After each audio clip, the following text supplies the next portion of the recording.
अस्सलामुअलैकुम। आज video number 5 है इकनॉमिक्स की। जैसा कि पिछली वीडियो में मैंने आपको बताया था एग्रीकल्चर एंड हैंडीक्राफ्ट, आज हम एग्रीकल्चर एंड हैंडीक्राफ्ट स्टेज के कॉन्सेप्ट्स पढ़ेंगे। पहला कॉन्सेप्ट आज पढ़ेंगे डिवीज़न ऑफ लेबर के। डिवीज़न ऑफ लेबर क्या है? डिवीज़न ऑफ लेबर जैसा मैं पहले भी बता चुकी हूँ आपको पिछली वीडियोज़ में भी, आज इसको मज़ीद एक्सप्लेन करूँगी। ये डिवीज़न ऑफ लेबर में आपका इस तरह होता है कि ये जब लोग एक साथ रह रहे होते हैं, यानी ग्रुप ऑफ पीपल जब रह रहे होते हैं एक साथ, तो उन्हें मुख्तलिफ़ किस्म की रिस्पॉन्सिबिलिटीज़ दी जाती हैं, जो इकनॉमिक होती है, सोशल होती है, पॉलिटिकल ड्यूटीज़ होती हैं। यानी इसमें प्रोफेशन के हिसाब से भी होता है। जैसे कुछ लोग फ़िशिंग का प्रोफेशन करते हैं, कुछ हंटिंग का करते हैं, कुछ कल्टीवेशन करते हैं, कुछ जो हैं वो कारपेंटर होते हैं, कुछ मिट्टी के बर्तन बनाने वाले पॉटर्स होते हैं, कुछ माली होते हैं, गार्डनिंग करते हैं। इस तरह से होता है। मुख्तलिफ़ किस्म के शोबे में, मुख्तलिफ़ किस्म के प्रोफेशंस में लोगों को डिस्ट्रीब्यूट कर दिया जाता है। यानी हर इंसान अपनी अपनी किस चीज़ में वो कितना कैपेबल है, उस चीज़ को वो प्रोफेशन बना लेता है, और यही डिवीज़न ऑफ लेबर कहलाती है। इसमें नोट्स में क्वेश्चन नंबर 1 है आपका। क्वेश्चन नंबर 1 और 2 होमवर्क है जो आपको लर्न करना है। इवोल्यूशन ऑफ इकोनॉमिक लाइफ का question number 1, describe division of labour. इसमें आपको एक एग्जाम्पल दी हुई है, वो एग्जाम्पल एक शू फैक्ट्री की दी हुई है। अभी ये एग्जाम्पल मैं एक्सप्लेन कर रही हूँ, जिससे आपको मज़ीद ये कॉन्सेप्ट क्लियर होगा कि डिवीज़न ऑफ लेबर किसे कहते हैं। जैसे एक शू फैक्ट्री एग्जाम्पल दी हुई है यहाँ, कि शू फैक्ट्री में कुछ लोगों को जो है वो सोल का पैटर्न बनाने के लिए रखा गया, कुछ लोगों को उसके अपर पार्ट बनाने के लिए, कुछ हील का पार्ट बनाने के लिए, फिर कुछ लोग जो हैं वो लेदर शीट को कटिंग करने के लिए, और कुछ लोग इन सब को जॉइंट करने के लिए। तो ये इस तरह से पूरा शू कंप्लीट हुआ। तो ये जो लोगों को डिस्ट्रीब्यूट किया गया, कुछ लोगों को किसी काम पे, कुछ लोगों को किसी काम पे, ये डिवीज़न ऑफ लेबर कहलाता है। तो एग्जाम्पल से आपको समझ में आ गया होगा कि डिवीज़न ऑफ लेबर किसको कहते हैं। और क्वेश्चन नंबर 2 भी आप लर्न करेंगे। क्वेश्चन नंबर 2 में है एडवांटेजेस और डिसएडवांटेजेस। जैसा कि आपको पता है कि हर चीज़ के कुछ एडवांटेजेस होते हैं और कुछ डिसएडवांटेजेस होते हैं, यानी कि एडवांटेजेस फ़ायदे, डिसएडवांटेजेस नुकसान।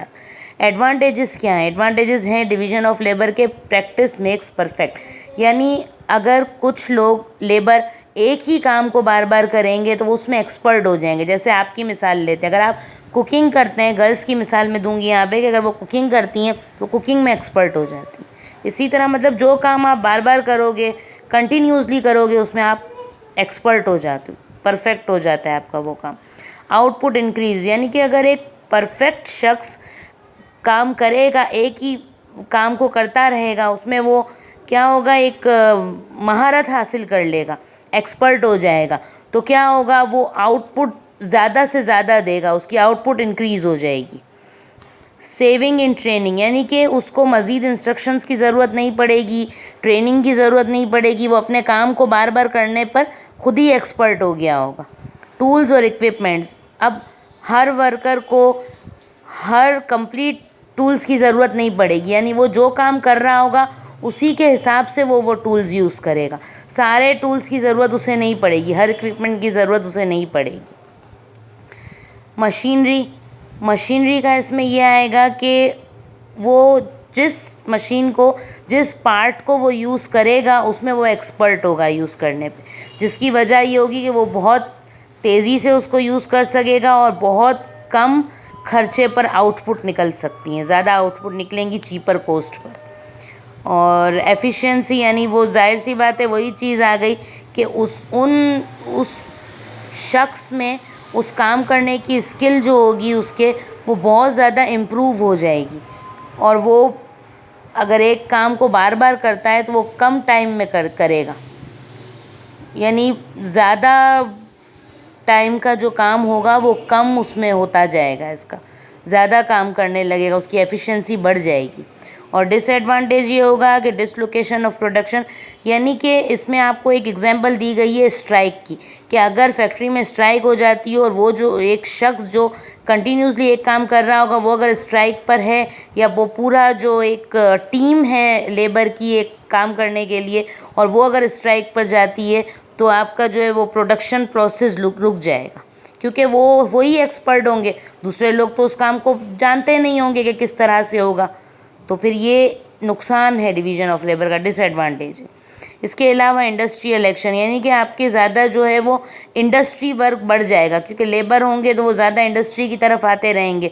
तो ये है कि हमारा एग्रीकल्चर सेक्टर इसमें ख़त्म हो जाएगा, कम हो जाएगा, इंडस्ट्रियल सेक्टर बढ़ता जाएगा, जो नुकसानदेह, क्योंकि आपको पता है कि हमारे मुल्क का ज़्यादा इन्हिसार जो है वो एग्रीकल्चर पर। और मोटिवेशन अगर एक शख्स जो कंटिन्यूसली एक काम कर रहा होगा उसे अगर मोटिवेट किया जा रहा है, तो वो मोटिवेशन में क्या करेगा, उस काम के अंदर वो कितनी मतलब वो बेहतरी पैदा कर सकेगा। ऐसा तो नहीं है वो जिस काम के लिए है वो वही काम करेगा, उसमें क्या बेहतरी हो पाएगी। तो इस तरह से वो एक तरह से डिससेटिस्फाई होता जाएगा अपनी जॉब से, क्योंकि बाज़ औक़ात एक ही काम कर कर के इंसान थक जाता है, बेजार हो जाता है। तो बाज़ औक़ात ये चीज़ भी आती है कि वो डिससेटिस्फाई हो जाते हैं अपनी जॉब से। और इसका फोर्थ आपका है साइज़ ऑफ मार्केट, यानी अगर साइज़ छोटा है मार्केट, यानी कि कोई कम प्रोडक्शन की जा रही है, कम पैमाने पे की जा रही है, तो उसमें बहुत लिमिटेड किस्म के लेबर्स होंगे, बहुत कम मतलब उसको लेबर्स को डिवाइड किया जाएगा, जिसमें स्पेशलाइजेशन भी नहीं होगी, कोई ऐसा बंदा भी नहीं होगा जो स्पेशलिस्ट होगा, तो वो उसमें कमी आ जाती है फिर स्पेशलाइजेशन में भी। तो ये है डिवीज़न ऑफ लेबर। आपको आज के होमवर्क में 2 क्वेश्चंस याद करने। क्वेश्चन नंबर 1 में आपको डिफ़ाइन करना है एग्जाम्पल के साथ, क्वेश्चन नंबर 2 में एडवांटेजेस और डिसएडवांटेजेस है। ठीक है, अब नेक्स्ट उसमें हम दूसरा कॉन्सेप्ट पढ़ेंगे एग्रीकल्चर का। Thank you.